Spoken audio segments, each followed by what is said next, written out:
여기야. 그러다가 뭔가에 부딪힌 겁니다. 맞아. 여기 맞아. 지금 맞아요. 이제 뭐냐예요. 그래. 이거야. 정확합니다. 전 무언가를 체험을 했어요. 체험을. 아까 앞에 이 화면에 복선이 하나 있었어. 맞아. 맞지? 맞지? 복선이 맞지? 이거 맞죠? 맞잖아. 맞아. 여기까지 좋아. 앞에 우리 거기 앞에 이렇게 들어가기 전에 네, 이렇게 정확하네요. 보면서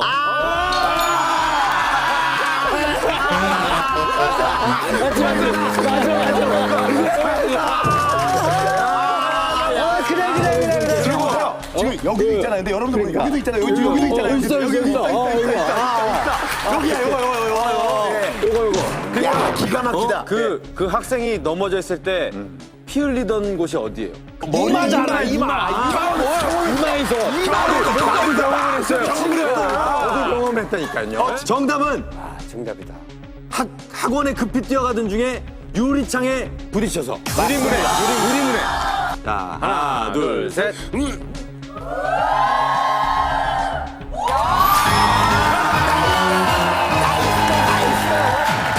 위기의 순간 죽느냐 사느냐. 학원 쉬는 시간을 이용해 여자친구와 달콤한 시간을 보내다 보충 수업 시간에 늦고만 민규.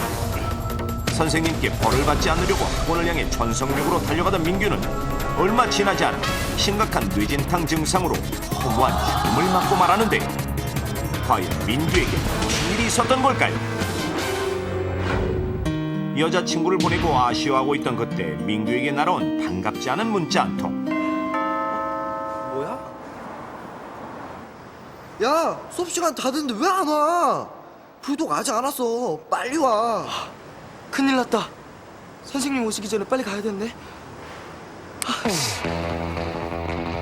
공부는 잘 못해도 달리기 하나는 빠르다고 자부해온 민규. 학원을 향해 전속력으로 달려가기 시작했고 정말 2분도 되지 않아 학원 앞에 도착했는데 민규가 나올 때까지만 해도 열려있던 유리문. 마음이 급했던 민규는 닫혀있는 투명한 유리문을 그냥 콩이라고 착각해 속도를 늦추지 않은 채 전속력으로 돌진했고 결국 유리문과 그대로 충돌해버렸습니다. 그 사고로 민규의 뇌와 목뼈에 엄청난 충격이 가해지면서 치명적인 손상을 일으켰고 사망에까지 이르고 말았던 것.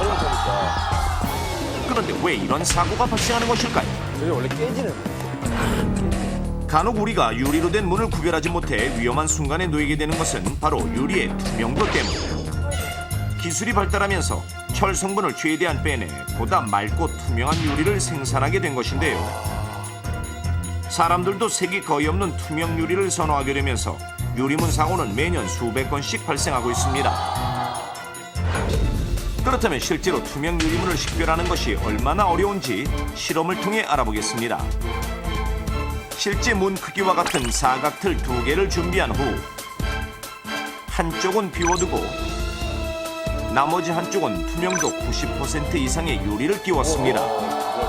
그 후 틀의 위치를 제작진이 임의대로 옮겨 놓았습니다. 자, 과연 어떤 틀에 유리가 끼워져 있는 것일까요? 오른쪽 아니에요, 오른쪽? 실험 방법은 이렇습니다.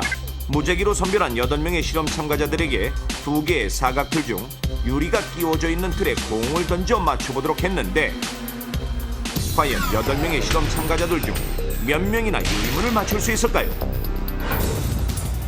자, 첫 번째 참가자 입장. 자신 있게 왼쪽 틀을 향해 공을 던지는데 과연 유리가 끼워진 틀이 맞을까요? 하지만 유리 맞추기 실패. 다음 참가자도 공이 유리에 튕겨져 나올 거라는 예상과 달리 틀을 통과해버리자 당황하는 모습이 역력한데 폴과 틀에서 2m밖에 되지 않는 거리지만 의외로 많은 참가자들이 유리문을 식별하지 못하는 것을 확인할 수 있었습니다. 가까이서 보니까 알겠어요. 유리가 있고 없고 차이를 알겠는데 조금 멀리 떨어지니까 전혀 육안으로는 확인할 수가 없거든요. 진짜로.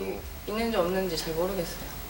그래서 봤을 때도 별로 차이가 없거든요. 근데 이렇게 만져보니까 실험 결과 총 8명의 실험 참가자들 중 무려 5명이 유리문 맞추기 실패. 이렇듯 투명도가 90% 이상인 유리문은 바로 코앞에서도 식별해내기가 어려워 조금만 부주의해도 언제든 충돌 사고가 일어나기 쉽다는 사실. 특히 가격이 저렴해 흔히 사용되고 있는 판유리의 경우 어른이 무심코 부딪히거나 어린아이가 달려와 부딪히면 쉽게 깨져버리기 때문에 파편에 찔리거나 베이는 사고가 쉽게 발생합니다. 그 때문에 최근 들어서는 출입문 등의 판유리보다 내구성이 5배 이상 강한 강화유리를 사용하는 곳이 많은데요. 하지만 강화유리도 부딪힘 사고에서 절대 안전하지 않다는 사실. 내구성이 강해 쉽게 깨지지 않는 대신 워낙 단단하기 때문에 사람이 부딪히면 뼈가 부러지는 등 심각한 부상을 입을 수 있기 때문입니다. 그렇다면 실제로 사람이 강화유리에 부딪힐 경우 얼마나 치명적일까요? 실험을 통해 직접 알아보겠습니다. 이것은 일반적으로 출입문 용도로 많이 쓰이는 두께 8mm의 강화유리. 수레에 마네킹을 설치한 뒤 여기에 사람이 조금 빨리 걷는 속도로 유리문과 부딪히는 상황을 가정해 강화유리와 충돌시켜 보겠습니다. 당겨주세요. 과연 마네킹은 어떻게 될까요? 당겨주세요.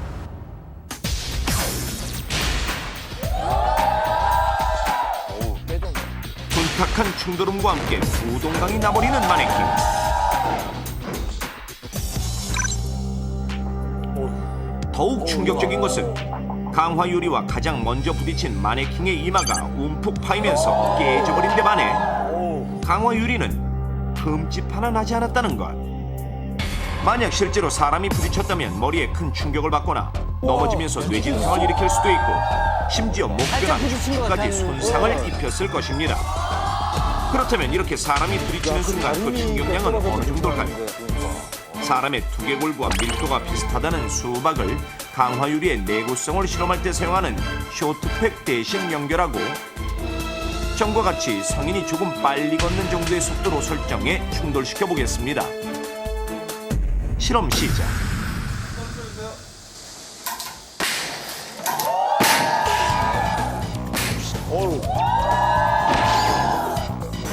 수박은 엄청난 충격을 이기지 못하고 거의 반으로 쪼개져 버리는데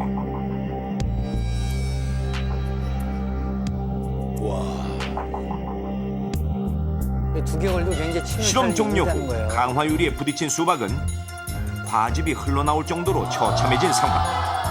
실제 사람의 머리였다면 어땠을지 생각만으로도 끔찍합니다. 이렇듯 투명도가 높아 식별하기 어려운 데다 한 번 부딪히면 치명적인 부상으로 이어지는 유리문 사고. 그렇다면 이러한 유리문 사고를 막으려면 어떻게 해야 할까요? 넘버원에서 알려드리겠습니다.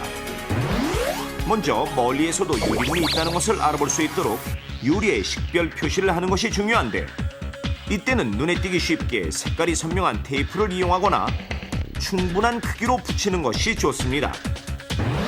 그리고 식별띠를 붙일 때는 어른들의 눈높이와 맞는 150에서 180cm 사이에 붙이고 반드시 어린이들의 눈에도 쉽게 띄도록 60에서 100cm 높이에도 붙이도록 합니다.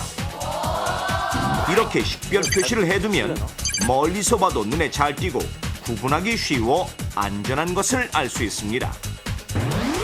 또한 무엇보다 보행자들은 반드시 유리가 있는지 살피도록 하고 어린이들은 문을 향해 무턱대고 뛰지 않도록 주의하는 자세가 가장 중요합니다. 눈에 보이지 않는 투명 유리문, 조금만 부주의하면 목숨까지 앗아가는 무시무시한 흉기로 돌변한다는 사실 반드시 명심하십시오.